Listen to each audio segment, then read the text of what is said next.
right, so I think what we're going to do is get started, and then we'll invite other people in as the evening progresses, as other people come in and join us. So again, let me welcome you all to our discussion with Todd DeGarmo this evening. We're delighted that you've joined us. I am Jill Bright. I am the Executive Director of TAUNY. I'm sitting in the TAUNY Center in Canton, downtown Canton, New York, which is where the exhibit Folk Arts All Around Us is now on display. So we're going to be talking about a lot of different things this evening, but before I give you kind of the overview of what we're going to be doing and some housekeeping, I'm going to introduce my co-host for this evening, and that would be Shuka Wei, who is also here in the TAUNY Center. She's waving there if you can see her. Shuka is going to be co-hosting with me this evening.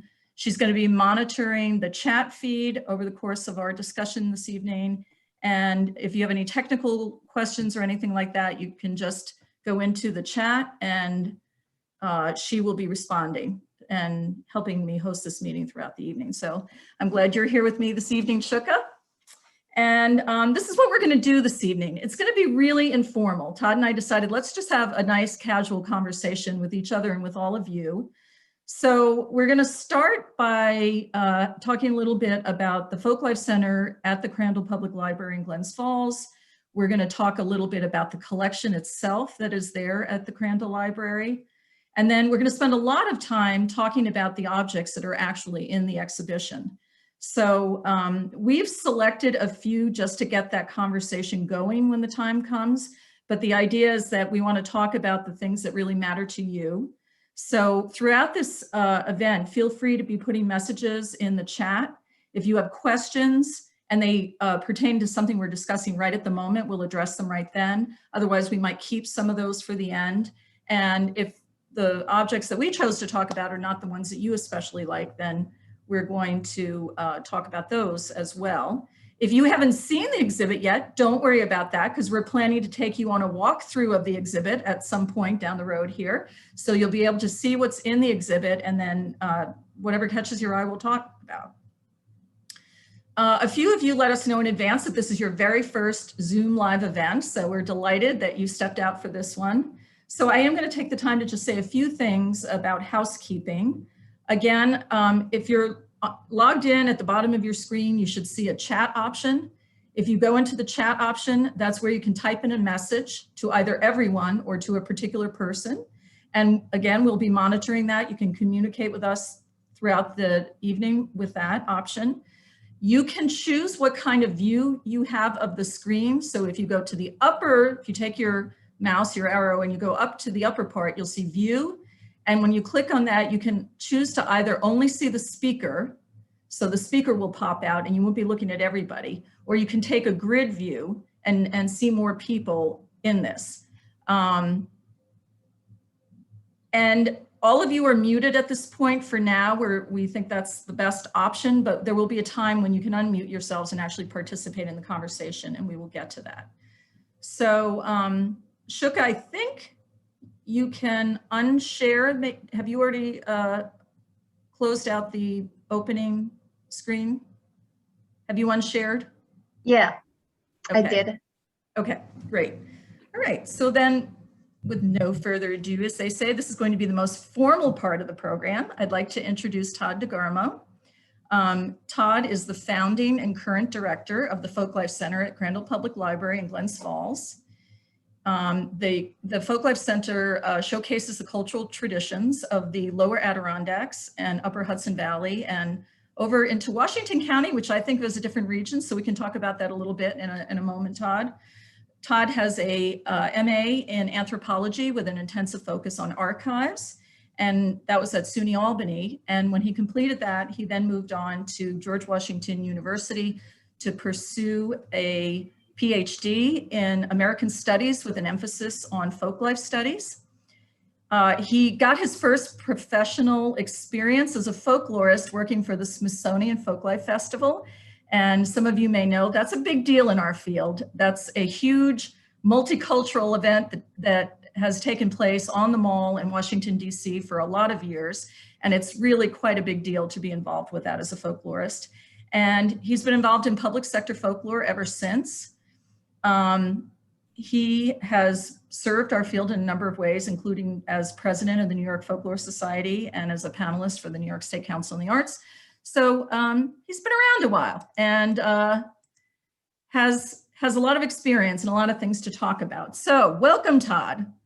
Well, thanks for having me, Jill. Yeah, Okay. hence the gray hair and the receding hairline. Yes. Been around a long time.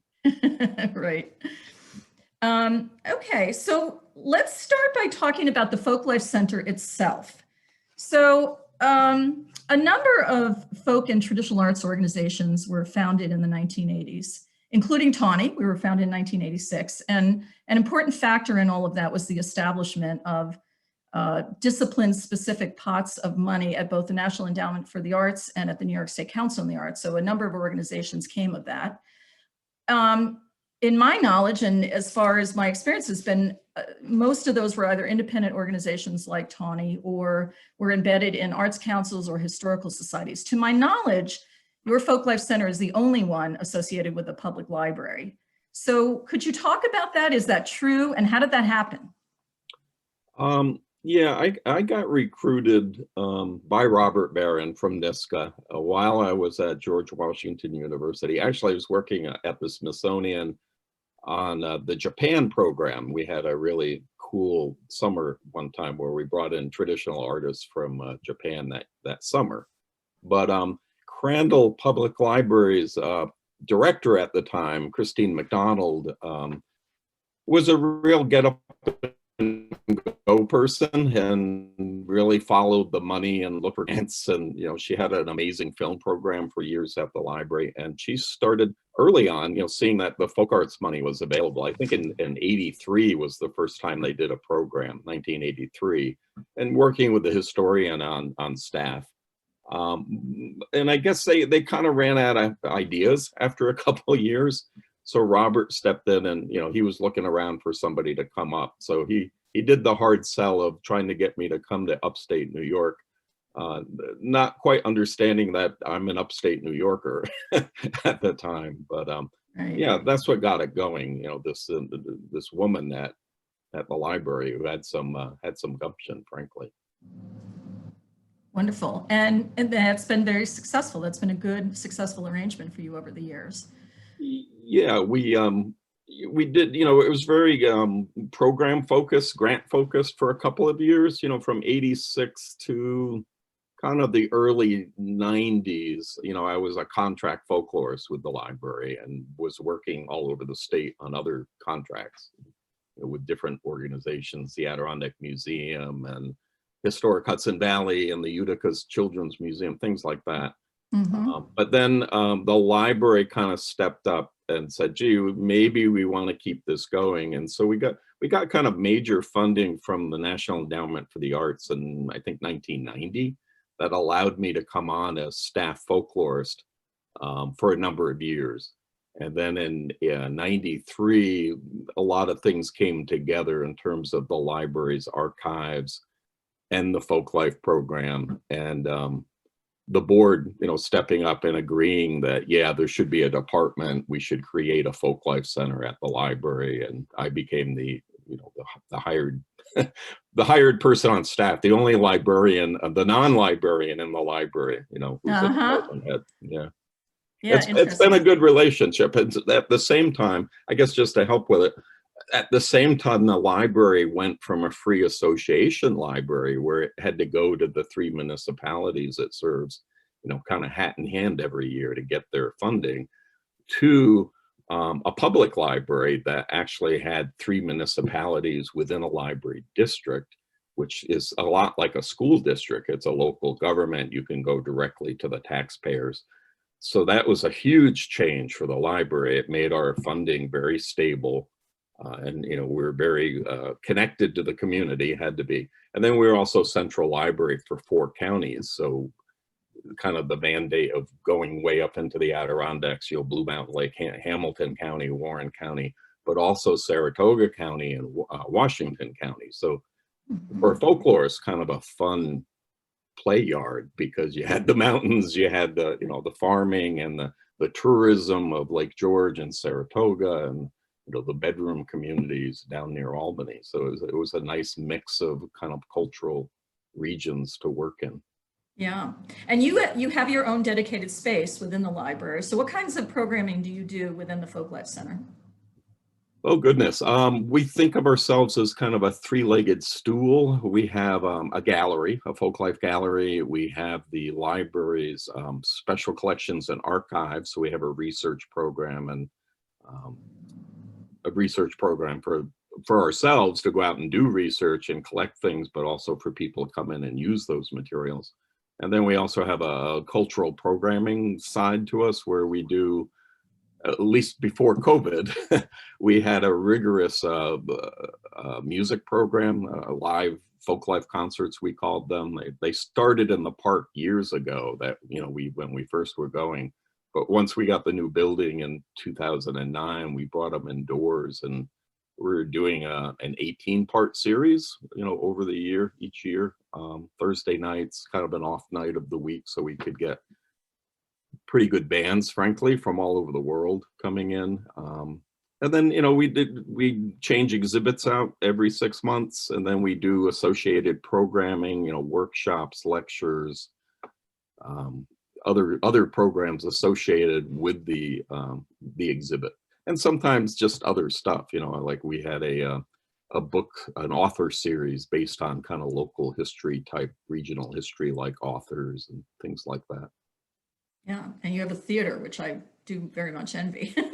Well, So you can come to... yeah, it's a community room. Yeah.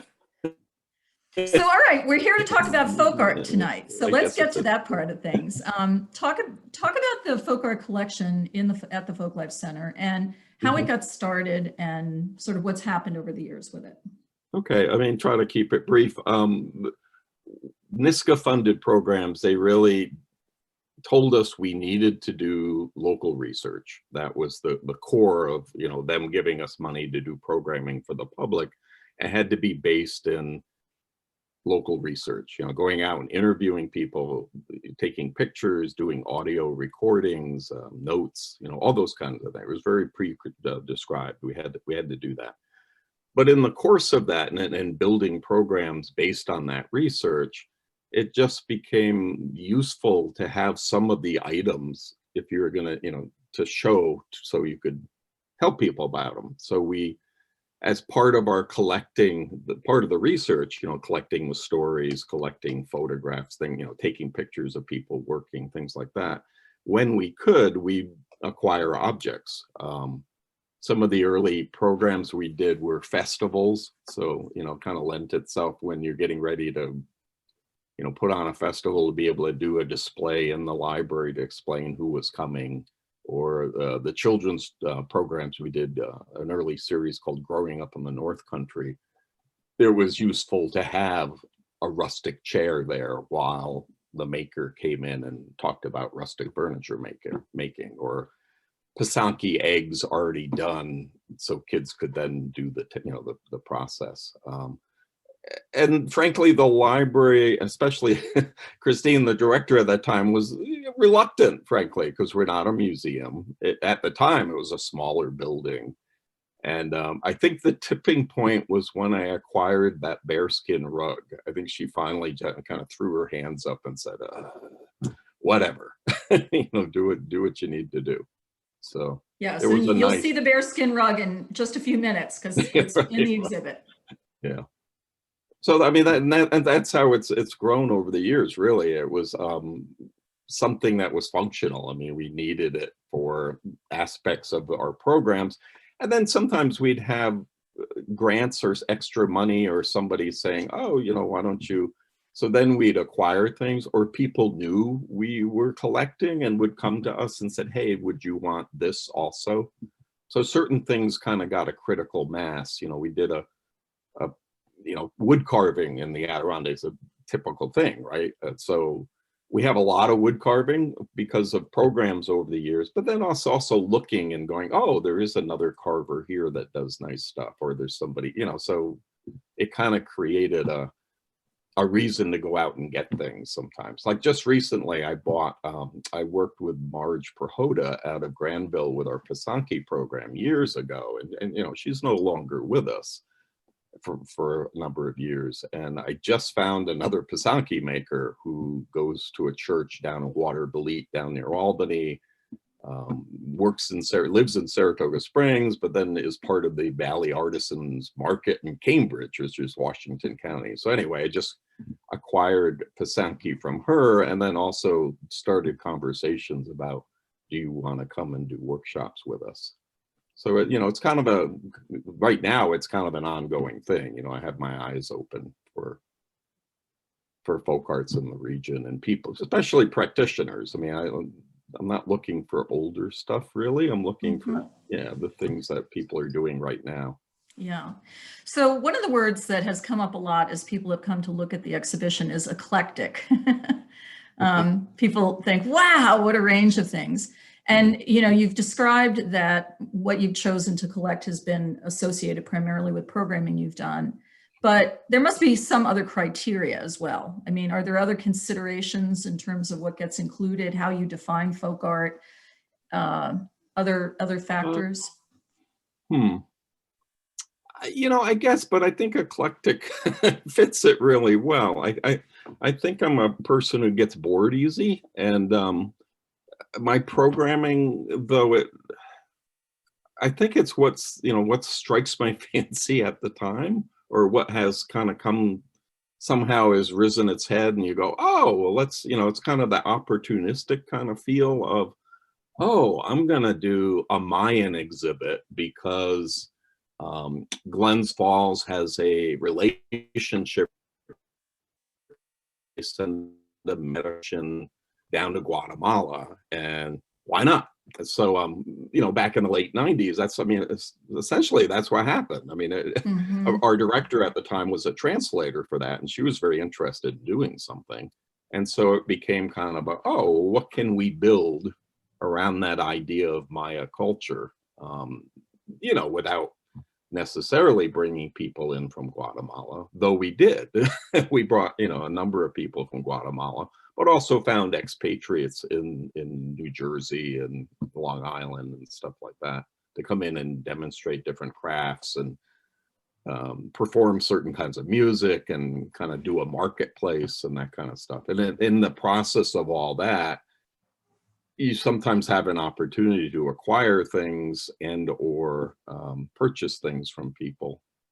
Again, as kind of a memory, since we have an archives, you know, we have all the photographs, we have the recordings, we can't collect everything because of the space and money, frankly, but to have a couple representative kinds of objects,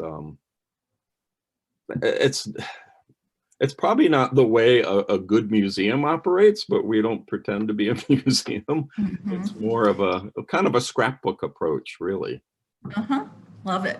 Okay, well, we're probably enticing people terribly here, wondering, you know, for those who are joining us from a distance, wondering what on earth are they talking about? So I'm going to propose that at this point, Shuka take over. And we have a little walkthrough video. It's less than 3 minutes. It'll take you through the whole exhibit. And there will not be any sound. There's no soundtrack for this. But I suggest that we just go through this video, watch it. And as we're going through, I suggest that if there are objects you see that particularly interest you, make note of that. And if Todd and I don't talk about that when we start talking about some objects, then you jump in and let us know, hey, what was that thing on the wall, or, you know, anything that interests you, you let us know. And let me also add that you will see in the chat, Shuka has put some information about TAUNY, not only in terms of how you can get in touch with us, but if you enjoy the experience this evening, we would appreciate it if you'd like to make a donation towards other programs like this. TAUNY is a community project, and this is how it happens. This is how these programs are possible, is that people contribute what they think it's worth. So we would be delighted if you feel like you'd like to do that at some point, and that is an option all evening in the chat. You can go and do that. So at this point, we'll start the video, and I'll see you in 3 minutes.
Okay. So that gives you just a sense. Sorry about the jerky streaming there. It's extremely windy here today, and our Wi-Fi acts up when it's really windy. So that it's actually a much smoother video, but it gives you a sense of the range of things. So are there any questions at this point? Does anybody have anything they want to say or ask about at this point before we start looking at and talking about some particular items? Okay, then it's my turn to share the screen. Oh, we do have a question here. Was that a wooden marimba? Do you want to talk about that now, Todd, the marimba? Todd might have dropped out. Oh, did we lose Todd? Yeah. It's Let's windy see. today. It may have been windy in Washington County as well. The answer is yes, Linda. It's wood and it's gourds. And that is actually, somebody else had asked about that piece earlier from having seen the video. And, oh, Todd is coming back in. And we are planning to talk about that one. Okay, so let's welcome Todd back here. Oh, Todd, you're muted. Sorry, I got bumped off somehow. Is it windy there too? I'm sorry? Is it windy there? We're having some issues with Wi-Fi here because of the wind. Oh, I don't know. No, it's not really. So while you were away, we had a question about the marimba. So before we start talking about some of the other objects that we have images of, we've actually had two people inquire about the marimba. And I don't know, Shuka, if you're able to share a photo of that. But do you want to just talk about that right now? Yeah, that was part of that Mayan program I was talking about. You know, gave you the background about the medical mission and everything. So one of the groups we brought in was a mass dance troupe from Guatemala, I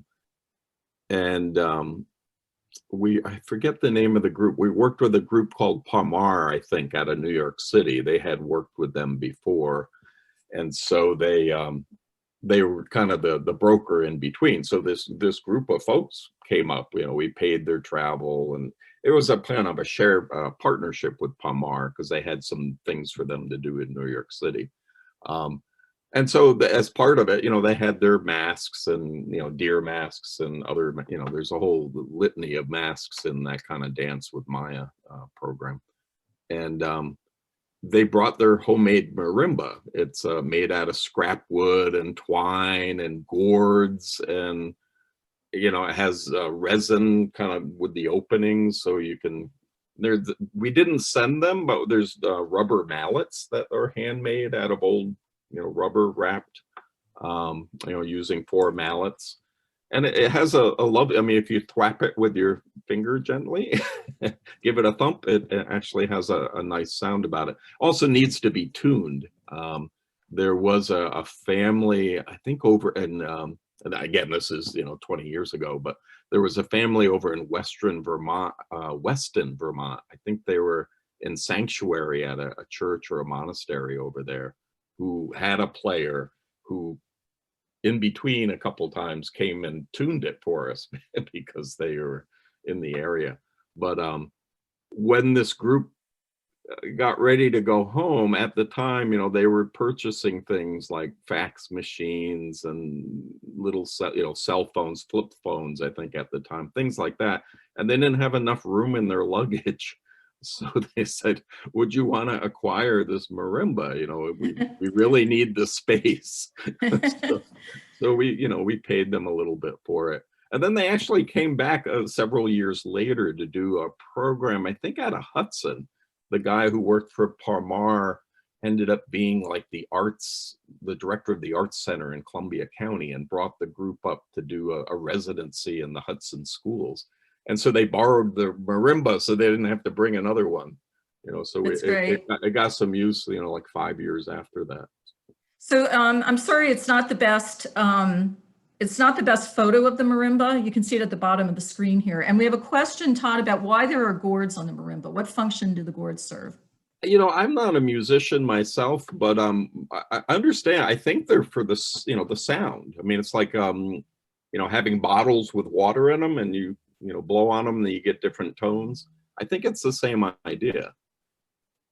I will admit we played it when you brought it You to hit us. in the, yeah, I would hope so. Yeah, I mean, we do too. And it is a wonderful sound, actually. It's And a I very think you're kind of right. soft sound, isn't it? I mean, it's Yeah, a very, it is.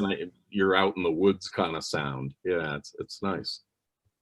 And there's also a question about whether or not it's tuned to our familiar musical scale. You know, again, not being a musician, I don't know. I don't know the answer to that.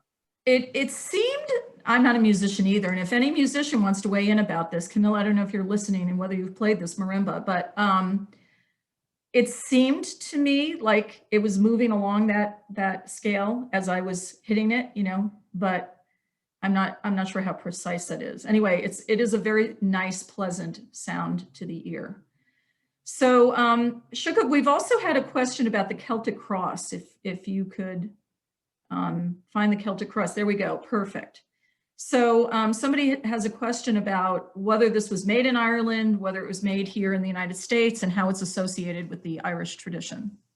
And that would be, it's leaning, the Celtic Cross is clearly the piece that's leaning against the post. No, that was made, I believe, in the Schoharie Valley. We acquired that from New York Folklore. It was a gentleman who makes these out of wood. He's, you know, Irish in background.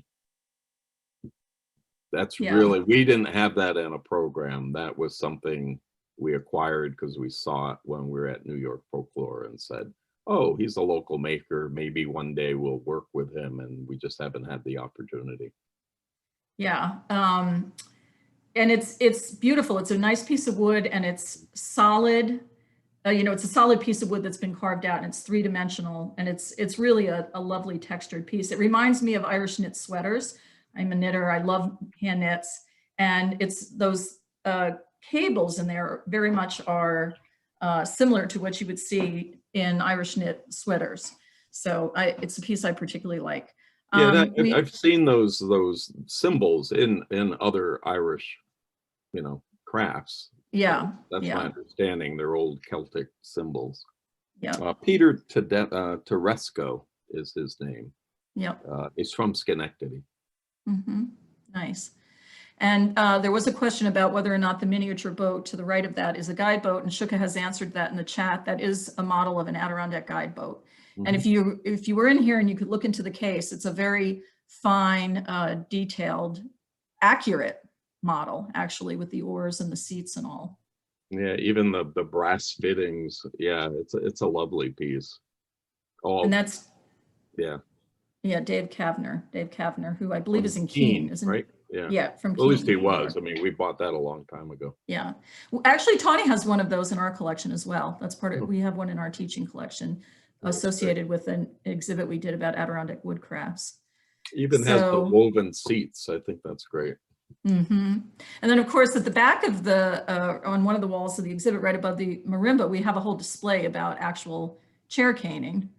So you can look at the little miniature guide boat and then go around the corner and look at a whole display of chair caning. Yep, she's a Washington County artist who I think she presented. I think at one point Sagamore, Great Camp Sagamore was looking for craftspeople, and I think we, you know, told them about her, and I think she actually demonstrated up there for a number of years and did some fixing of things, is my understanding.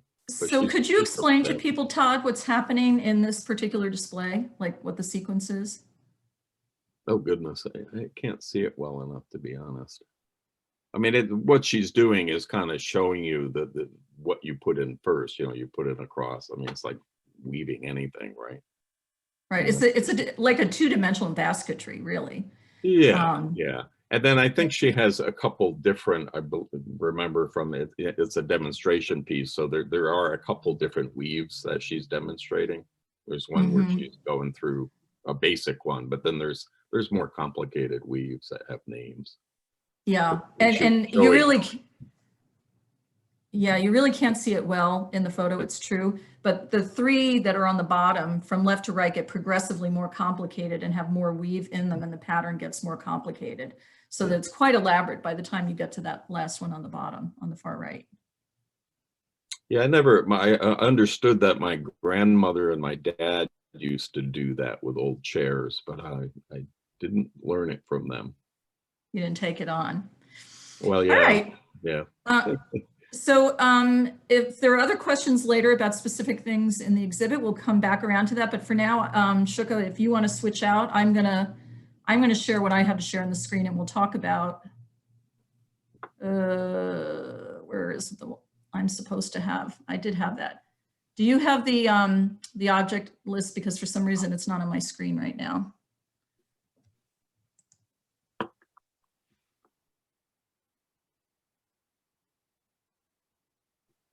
I can't get to it because I'm recording and it won't let me minimize, but when I go to share, it's not there. Thank you, Shuka. Here it is. Okay, so this is the object that we chose to represent the exhibition. It's the one that you've seen on the posters and in the invitations. It's pretty spectacular. It's a real showpiece. I believe it's life-size. Is it actually life-size, Todd? He didn't say that when he told us, but I think he was going for that. I mean, it's huge, right? I mean, it's 4 feet tall, maybe. I mean, it's a pretty big piece. Alan Hill.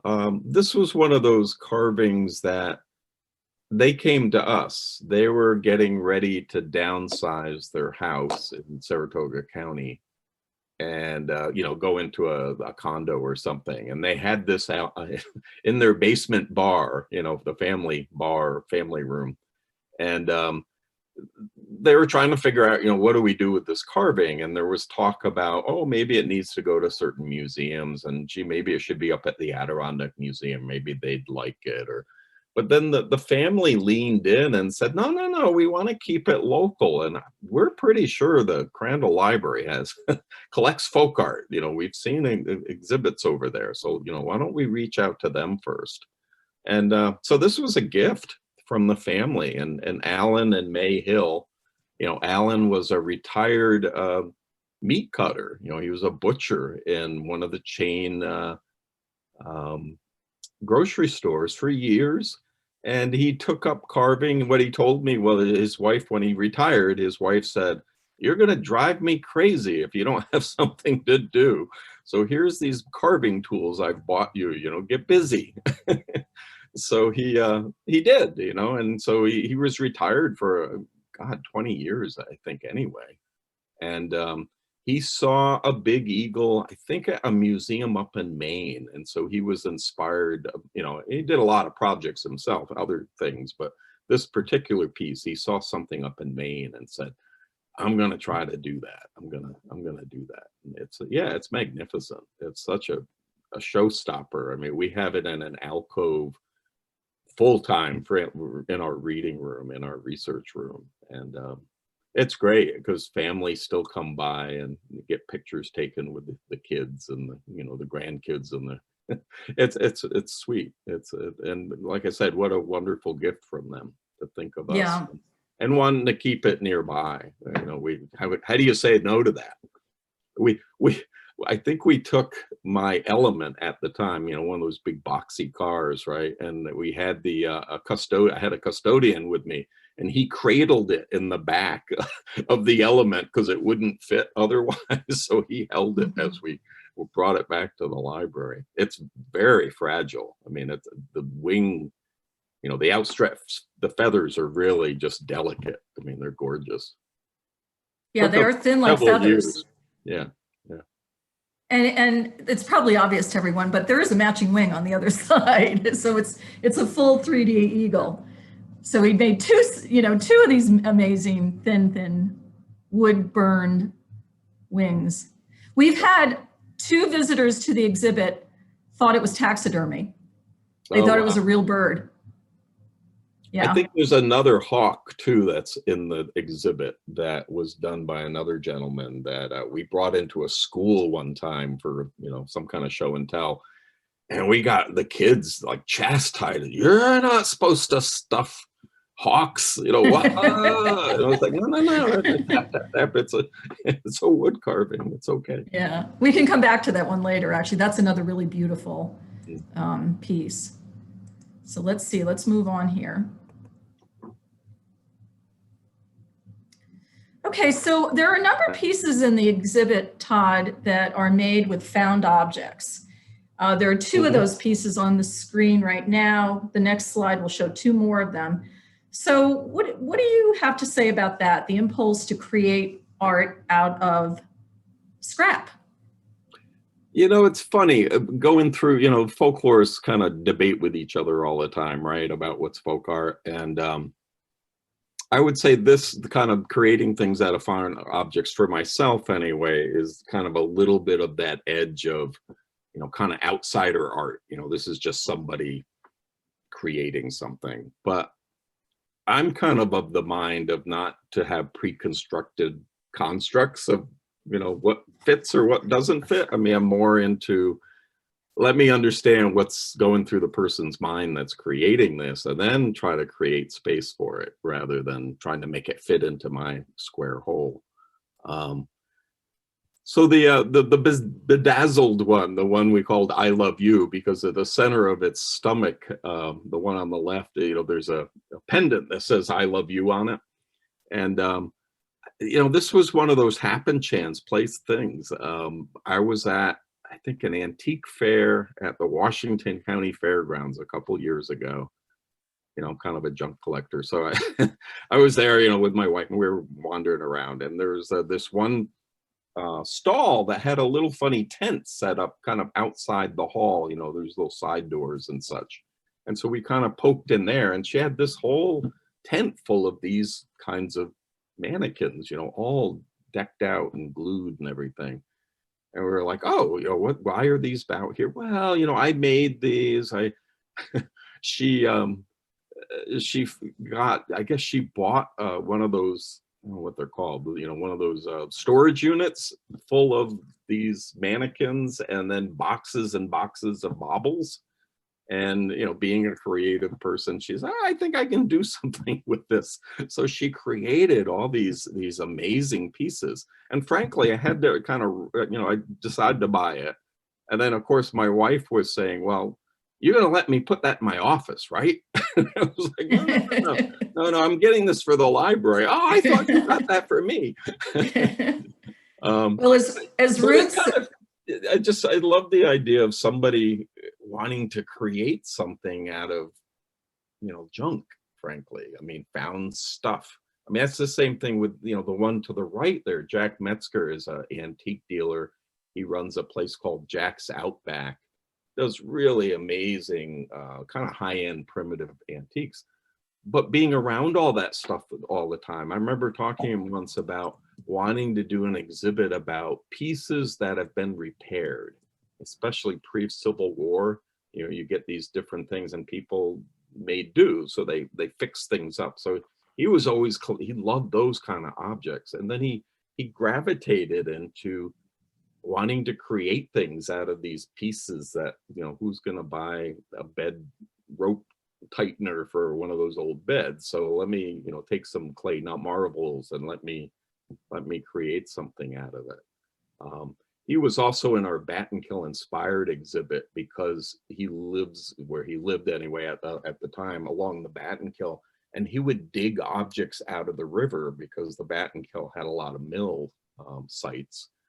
And there was a lot of junk. I mean, people tend to, unfortunately, you know, they dump their stuff in the river, you know, it's a way to get rid of it. So for, you know, for years, he's been kind of pulling up rusty gold, you know, and then he creates stuff out of it. He talked about how that was a way for him to kind of get over really hard times. You know, it was a way for him to heal himself in a situation he was in.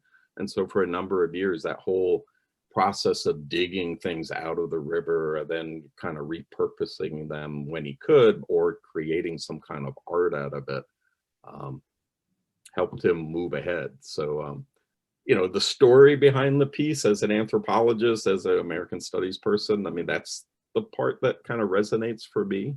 you know, what is it about the piece that says something important about this person's life, or the group they belong to, or the community they're part of. Yeah, and we've actually had a few comments about this, Todd. So Ruth commented on the I Love You piece that this would be a good way to make use of a costume jewelry collection from your grandmother or somebody else in your family. And, you know, really, Sure. if you had an attachment to that, it would be wonderful to do an art piece like this to put it all in one place as a display. So I think that's actually a great idea. Judith has commented that the Greater Dreams piece, I assume Judith is talking about, that is an art form that is common in Ghana and other areas of West Africa. So Oh, really? Judith, I don't know if you want to add anything more about that.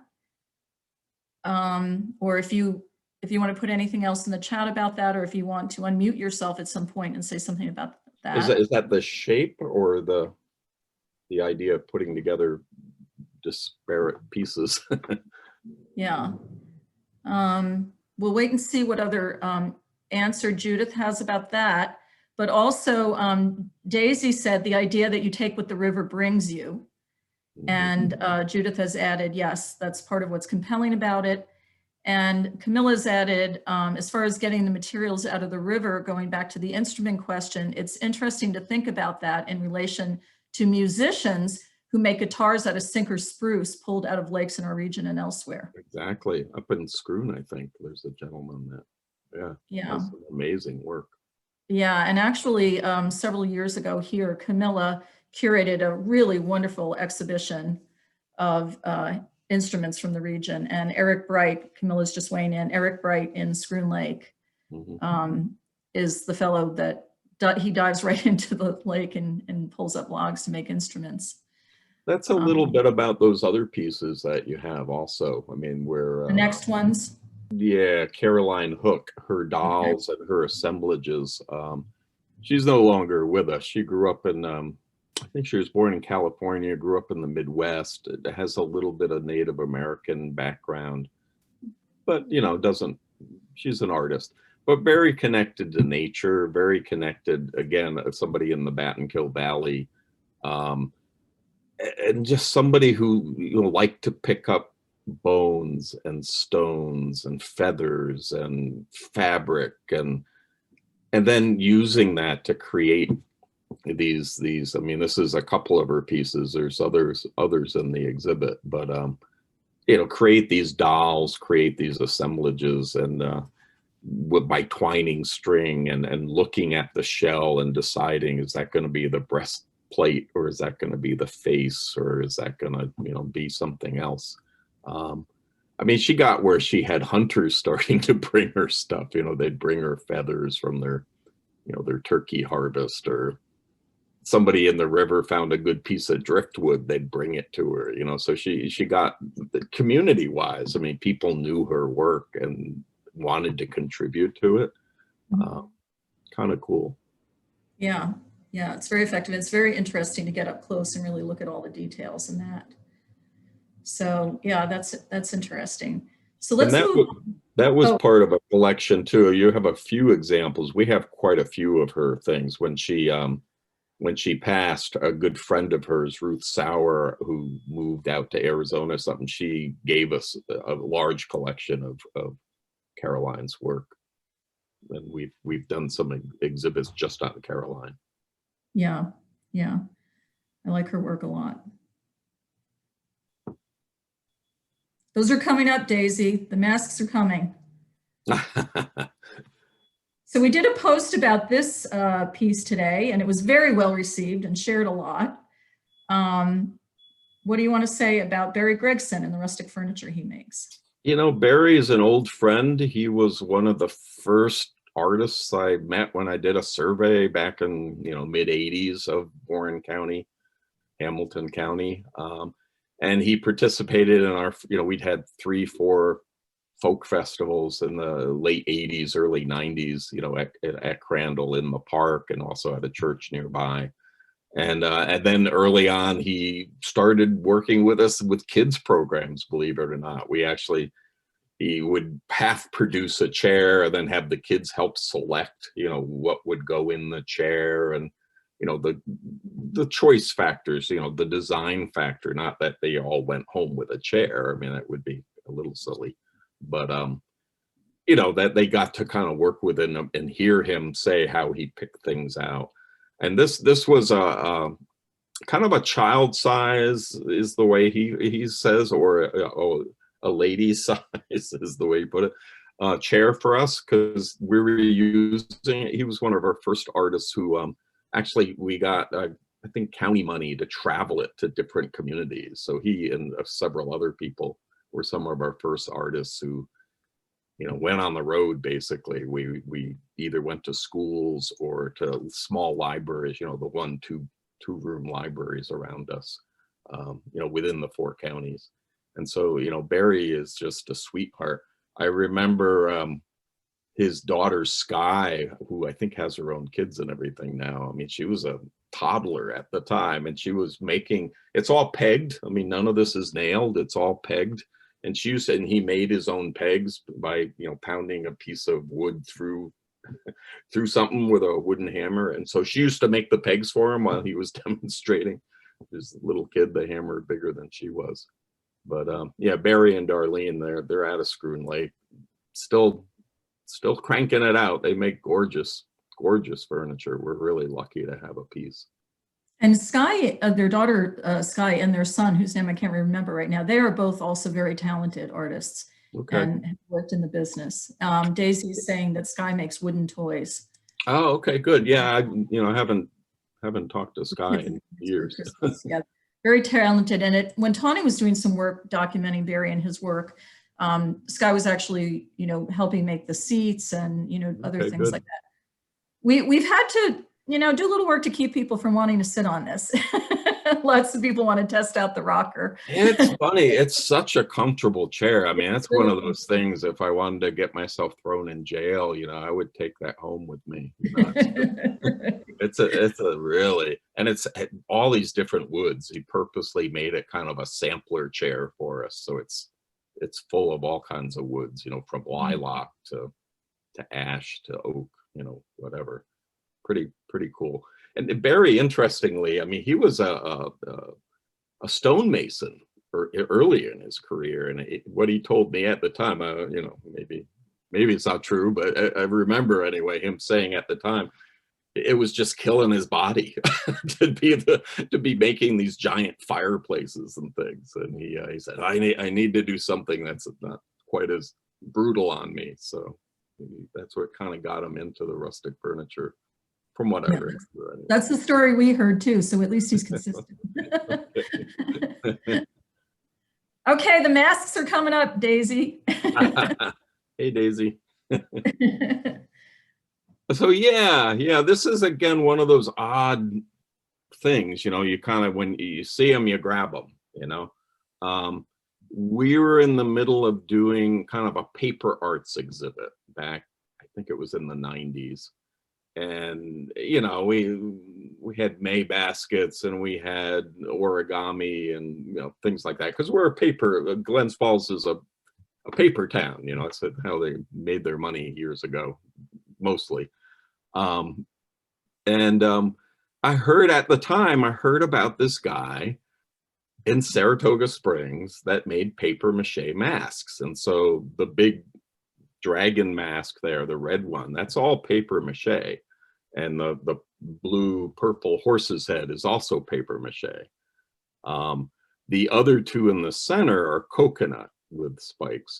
And so they're all from Puerto Rico. I mean, the tradition is in Puerto Rico. They're used for festivals. You know, the coconut ones, I think, are the pre-Lenten ones. And the other one, the dragon ones, the devil ones, they're from Ponce, and I think that's a summer festival for the town. But he's a traditional artist. He has his papers and everything, but was living in Saratoga at the time. And so, you know, I went to see his studio. I think I saw his masks like at the place I got my hair cut or something. It was such a weird thing. You know, they were kind of small ones or hanging up on the walls. And it was like, whose are these? And they put me in touch with him. So Emil Torres, he's not there anymore, but he spent half his time in Saratoga, half his time in Puerto Rico, and he was one of those certified traditional artists, that they give the paper out in Puerto Rico. He had a studio down there, and he made these traditional masks. And the big mask, the big red mask, he actually measured my head and made that from scratch so I could wear it. He said, "Oh, you're gonna want to use this in Halloween." Well, that's not what it's for. Yeah, but it's a mask. You can use it in Halloween. It's okay. I think it'd be really cool if you would wear it, Todd. Yeah, no, I should. I mean, it fits. It's great without my glasses anyway. It's great. I mean, it's like just the shape, and it's huge. I mean, the horns come way out.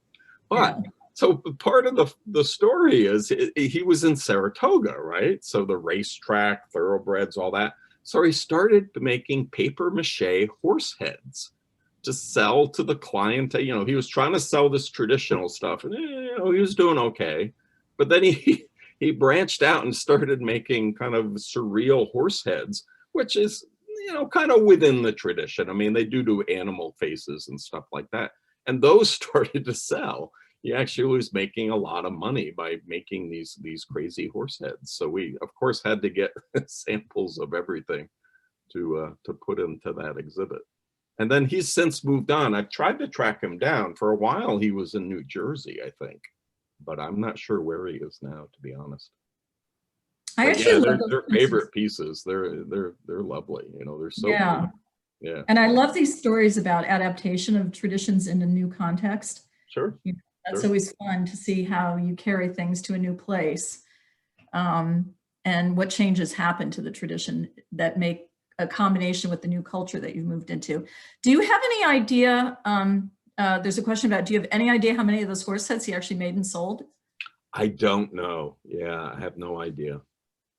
Like I said, we hooked up with him for a little while. I mean, I have a lot of pictures. He gave me a lot of this stuff being used in context down in Puerto Rico. So we have some really, I'm going to do a blog post pretty soon about that, probably closer to the summer, because that's when the festival is. But yeah, pictures of people in the full costume, because you would put on, the mask, and then it's kind of like the fool, the devil running around the streets and scaring people. But you also blew up, like bladders of, they used to use stomachs and stuff and throw nasty stuff at people. So now I think they throw water balloons or something. But anyway, so cool. Yeah. And another Ruth who's joining us today has commented that these make her smile. She really likes them. And they're really quite nice. The yellow one is the most primitive type, he said. That was the original. And those with the spikes and the coconut mask, that's based on some festival that has to do with the Spanish stopping the Moorish invasion. So these are representations of the Moors coming to, take over Spain. And so then that got translated to Puerto Rico. Great. Okay, what else do we have? I think we have one more slide. Oh no, maybe two. But this is very interesting, actually. Let's talk about this jingle dress. Yeah, Ojibwe, up in Minnesota. The traditional, the Jingle Dance is from about 1900. It's not an old tradition. And this could also be like in the found object idea, because what the jingles are snuff lids that are twirled to make the jingles. They bounce off each other and make a nice jingling sound.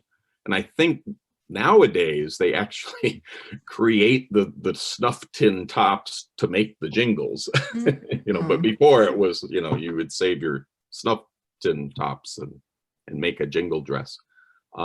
The reason we have this is it's kind of convoluted in a way, but we worked with a woman by the name of Betty LeDuc, who's an artist out in Oregon.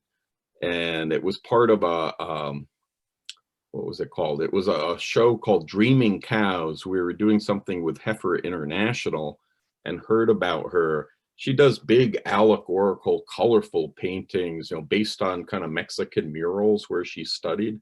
And in her younger days.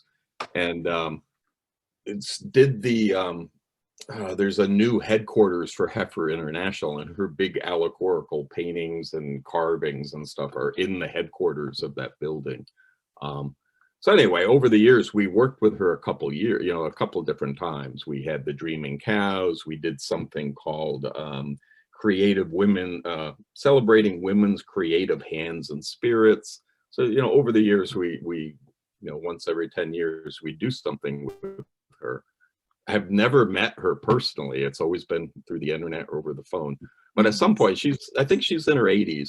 She's started to place her artwork around the country. She's looking for homes for things, so exhibits. So she ended up gifting us her Celebrating Women's Creative Hands and Spirits. And it's a lot of her, paintings as clay prints. It's drawings that she did when she was traveling with Heifer and meeting women craftspeople, really all over the world, Africa, Asia, South America. And then as part of that, she collected women's crafts to go along with it. So it's kind of a, a two-dimensional, three-dimensional exhibit set. And so this dress was part of that she gifted to us. But it also turns out to be made by her daughter, Winona LeDuc, who is her dad, I believe, was Ojibwe. And so she lives, I got to look, White Earth Reservation up in Minnesota. And so she made this dress, I think, for herself back in the 90s. And Winona actually is a major player. If you look her, Google her, she's very much into social justice, like her mother. She's politically very active. I think she was one of the first. Well, anyway, it's just check her out, Winona LeDuc. She's a pretty amazing woman, like her mother. I mean, her mother's very much into social justice and uplifting women's crafts and activities and things. She's been wonderful to work with. Yeah, she's Winona LeDuc is really known as an environmentalist. She's done a lot of advocacy and activism regarding environmental issues. She's really quite well known for the work that she does related to the environment. And frankly, until we did this exhibit, I probably shouldn't say this, but I had no idea. I mean, we knew we had this dress. We knew it was by a Winona LeDuc, but we dug into it a little more. You get things and you don't always have time to go through everything. And we did some research and went, oh, well, there's this whole other layer to this piece we had. Yeah, it's really, really special. Astounding. Yeah. Okay, we have one more slide here. And these are Navajo rugs, beautiful, beautiful Navajo rugs. One on the left made using synthetic dyes. It just pops if you were standing in the gallery looking at it. The red just pops right out at you. And then the one on the right made with natural dyes. And the subtlety and warmth of the natural dyes is just really, really appealing. So how did this all come to be that you have these? So after we did the Mayan project, a year or 2 years later, the Hyde Museum in Glens Falls, a major art museum, was going to have a Navajo rug exhibit. They had, it was a borrowed exhibit, and they saw what we did with the Mayan program and said, hey, could you do something with local weavers, or, would you work with us? And so it became kind of a major Navajo Dene, culture exhibit where we, oh gosh, for months, we had artists in residence from the Four Corners area of the Southwest. We had storytellers from there. We had artists. We had weavers. We had our own exhibit of Navajo children's art based on a book I saw, and got in touch with the guy who worked with the Navajo reservation, worked with these kids, and he came out and did a residency with us.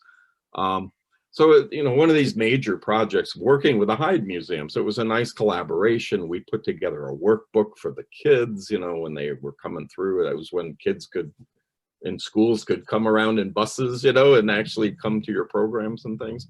We had weavers.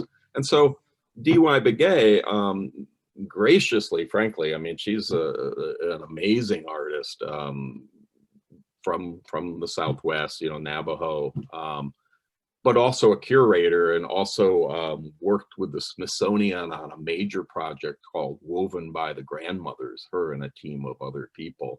And so we were just so lucky to have her come for a week and do weaving demonstrations and talks and all kinds of stuff.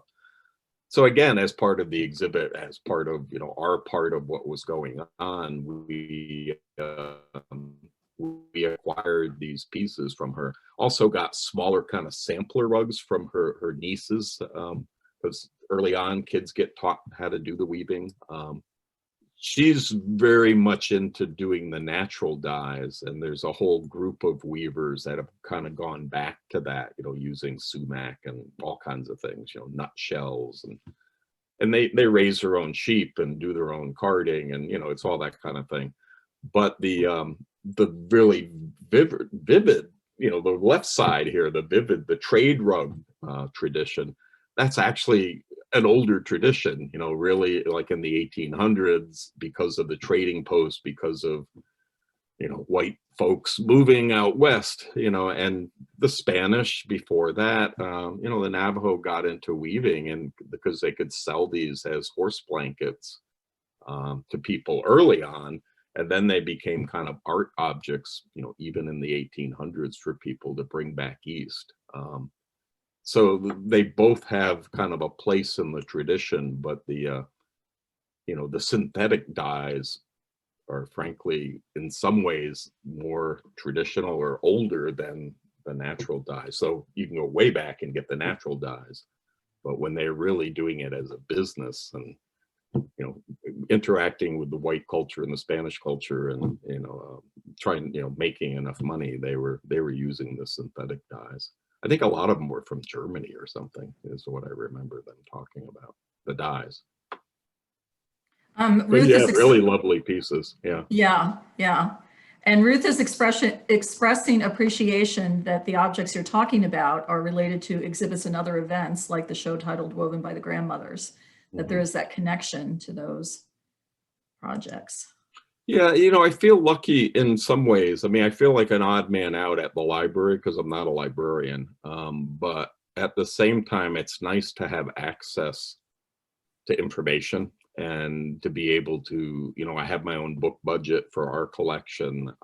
So whenever we do these big programs, we really do a deep dive and, kind of cast the net wide and look for people and publications and background to help us kind of understand what we're doing. And it's nice to have that luxury, and it's nice to have that access. I mean, I guess you could do it somewhere else, but having the library behind you in order to kind of dig into that and access this material has been good. It's been nice. And then to have a place to kind of keep it, so besides the objects, I mean, we actually have a lot of books on Navajo weaving and Navajo culture and storytelling, and, all part of our permanent collection in the research room. Yeah. And, you and I for tonight, Todd, chose to feature some of the objects that are maybe not what would be typically expected in a folk art exhibit in the North Country, and maybe things that people would not have seen as often here. But the exhibit, as we all saw in the walkthrough video, is full of things that are very much rooted in longstanding traditions here. And one of the things that I have found really interesting about listening to people touring the exhibit is that you often have an expectation with an exhibition that a few key objects are going to be the winners, that everybody's going to love them and it's going to be everybody's favorite. That has not been the case here at all. I mean, everyone admires the eagle. It's spectacular.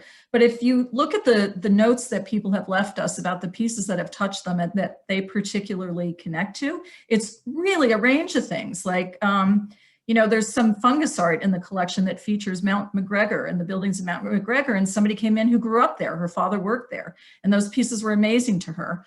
Or somebody came in who's a medievalist, and there's an icon in the exhibit, and she's like, this is my absolute favorite piece in this exhibit.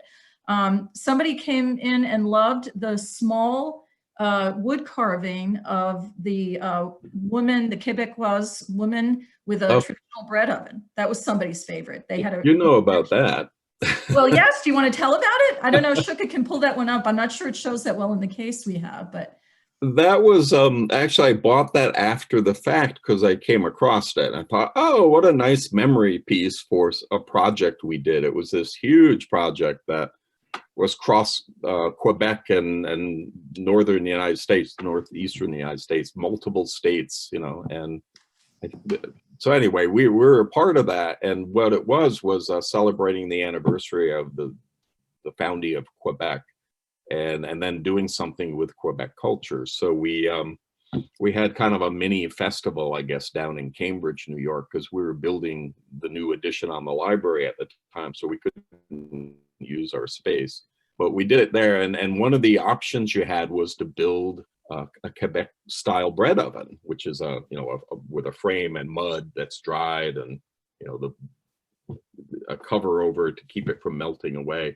And so we had a traditional oven maker come down and build a bread oven at Hubbard Hall, who then turned it into a community oven for years that people have come and made pizzas and bread, and they do firings, communal firings like you would up in Quebec in the early days anyway. And so I did, and then we did a film about it. I think it's a half hour film about the building of the oven. So there's something on what's that called? Folk Streams? Folk Streams. And yeah, and actually I was in Cambridge when that was happening. This is one of the very fun projects that I got to work with Todd on. And I got to work in the mud and help make bricks. And it's on the record that the head of the project, the foreman for the project, came along to me and said I needed to do less talking and more working. Yeah, I was spending all my time visiting with people. What weren't you mixing the clay and the straw with your bare feet? It wasn't a stomping thing. Yeah, stomping and mushing with your hands. And I had too many questions, and he was like, "No more questions. Get to work." But yeah, we had musicians and craftspeople, but over a period of time, we had a bunch of people help us build this bread oven. It was great. Yeah, yeah. So that carving was just something I came across. I thought, oh, that's our bread oven. Yeah, very fun. And I did get to eat pizza out of that oven weeks and months later.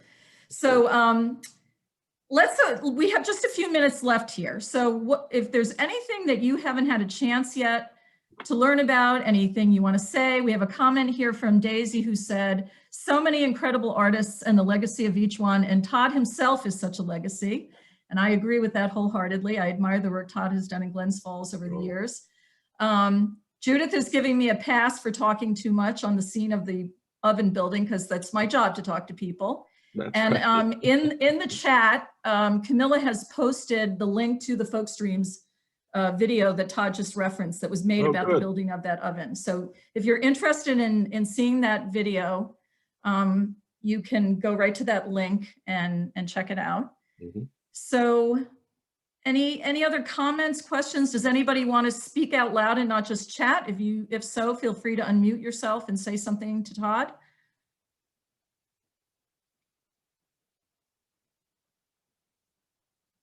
Okay, so the exhibit is up through October 23rd. I hope that you can come see it in person. It really is wonderful to see the objects in person if you haven't been able to do that yet. We're going to be doing, over the course of the whole time it's up, we're going to be doing posts and videos, and we're hoping and planning that Todd will actually come to Canton in person in the summer or early fall, and possibly with some of the artists who are featured here, and have an opportunity for people to come in person and interact with Todd and with the artists. As things open up. Yeah, exactly. That would be terrific. And I just want to once more say that if you enjoyed this program and you'd like to contribute anything towards having other programs like this happen in the future, there's a link in the comments section or in the chat section for that to happen. We have another live event coming up on April 14th. Karen Johnson Weiner, who has spent her career getting to know Amish communities and developing relationships with the Amish, has written a lot of books on the subject and has recently published a book about the lives of Amish women. She will be doing a live event with us on April 14th, talking about Amish women specifically and what their lives are like, and answering questions. It's going to be set up more like a Q&A. So that's coming. And that is the main thing I wanted to say for tonight. I think though, Todd, am I right? Tisha's the one who made the red work tea cozy. Yes, yes. So Tisha, I want to give you a shout out. I see Tisha's here. And I want you to know that your tea cozy was also one of the favorites of one of our visitors. Oh, thank you. So that's a cool series you did. You did a whole series of suffragette tea cozies. Yes, 42 New York State portraits with biographies. And then you can see on the screen, this is the one that we have in the exhibition, but there are 41 others. Yeah, yes. That particular one is a virtual exhibit on our. Go ahead.